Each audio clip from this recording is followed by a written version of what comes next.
Just try to ask the kids in my welding class a lot, or people at a poly school, you know, sit with different people and try to ask them. Most of the time they say no, but sometimes they say yeah, and that's a good feeling.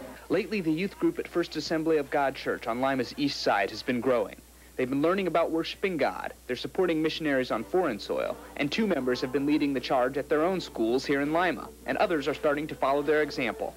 I have like a certain burden in my heart, and I want to tell others and let them come and experience what I've experienced. I think it's really awesome. I think what's the coolest thing is when you invite someone that's not saved, and then they bring people that are not saved too, and then they start coming and coming and coming, and then they get saved. In their schools, they invite all their friends, they invite people they're meeting in the hallway or whatever, and they're just getting out doing the hard-nosed, in the trenches stuff. Basically, the majority of the youth group came through them.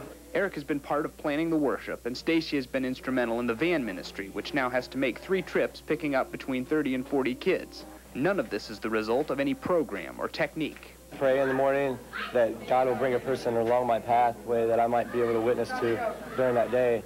And sometimes it happens and other days it doesn't, but you know, you can just feel that right moment when it's time to witness, you know. When I'm talking to someone, I get real excited. I'm like, church is so awesome. You have to come with me. It's so awesome. You need to come.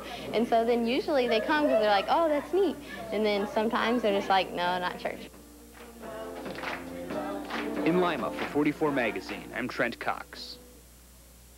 That's pretty cool. It is very cool. I was just thinking, particularly when they said there wasn't any gimmicks or anything like that to bring them in. That's just how the Lord works. But that's really exciting to see young people like that taking an active stance for Jesus Christ. Waking up and praying for God to show them the opportunities. Oh, absolutely. That takes a lot of guts when you're at that age, It or does. any age, actually. Any age. I think it's hard for anybody. So we appreciate what they're doing. Thank you. I think so, too.